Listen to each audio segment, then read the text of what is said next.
Hello મિત્રો, નમસ્કાર. હું છું દેવેન્દ્ર શાહ. મિત્રો, અમદાવાદના 3 ઝોન, ઉત્તર, પૂર્વ અને દક્ષિણ ઝોનમાંથી ખારીકટ કેનાલ પસાર થાય છે.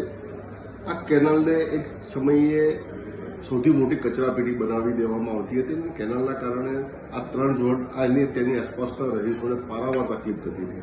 તેથી રાજ્ય સરકારના સહયોગથી મ્યુનિસિપલ કોર્પોરેશને ખારીકટ ડેવલપમેન્ટનું કામ શરૂ કર્યું છે. અંદાજે 500 કરોડનો પ્રોજેક્ટ છે. પરંતુ આ ફેઝ 4માં આ જે પ્રોજેક્ટ લેવામાં આવ્યો છે તે સિવાયની જે પેટા કે સબ કેનાલો છે, એ સબ કેનાલો ઉપર લગભગ 104 જેટલા કલવટ કે માઇનોર બ્રિજ આવેલા છે. આ બધા સમજો કે 50-60 વર્ષ જૂના છે. તે સમયથી જ્યારે બનાવે ત્યારબાદ કોઈ રિપેરિંગ જ કામ ન થતા, એ બધા ભયજનક હાલતમાં છે. ઘણી જગ્યાએ તો બંધ કરવા પડે તેવી પરિસ્થિતિનું પણ નિર્માણ થયું છે.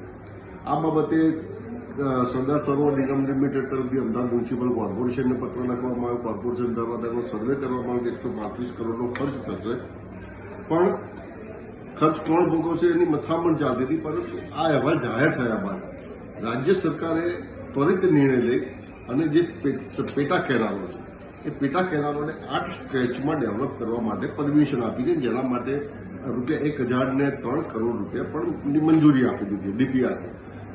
રાજ્ય સરકાર તરફથી જે સ્ટેજ જે મંજૂરી આપવામાં આવી છે તેમાં પહેલો સ્ટેજ આવે છે એસપી રિંગ રોડથી નરોડા મુખિયા સુધીનો. ત્યાર પછી આવે છે મુખિયાથી નરોડા સ્મશાન ગૃહ, વિંજોલ વેલાથી એક્સપ્રેસ હાઈવે, વિંજોલ ડ્રેનથી ઘોડાસર કેનાલ થઈને આવકાર હોલ, ઘોડાસર આવકાર હોલથી વટવા દેવી માતા મંદિર, વટવાથી ખારીકટ રિવર, વટવાથી વસઈ, દેવી માતા પમ્પિંગ સ્ટેશનથી રોપડા તળાવ અને રોપડા તળાવથી ખારી નદી સુધીનો કામ લગભગ થશે, જેમાં અંદાજે 22 કિલોમીટર લંબાઈનું કામ થશે અને 104 પૈકીના મોટા ભાગના માઇનોર બ્રિજ પણ તેમાં આવી જશે. એટલે જે તકલીફ હતી એ પણ દૂર થશે.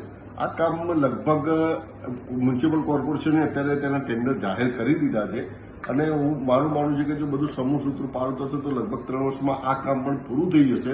ત્યારે ખારીકટ કેનાલ જે મેઇન કેનાલ છે તેનું પણ અત્યારે ફેઝ 1, ફેઝ 2, ફેઝ 3, ફેઝ 4માં કામ ઘણી ઝડપથી ચાલી રહ્યું છે. તો લગભગ 1-1.5 વર્ષમાં એક પણ એનો લાભ પણ નાગરિકોને મળી જશે. જય હિન્દ.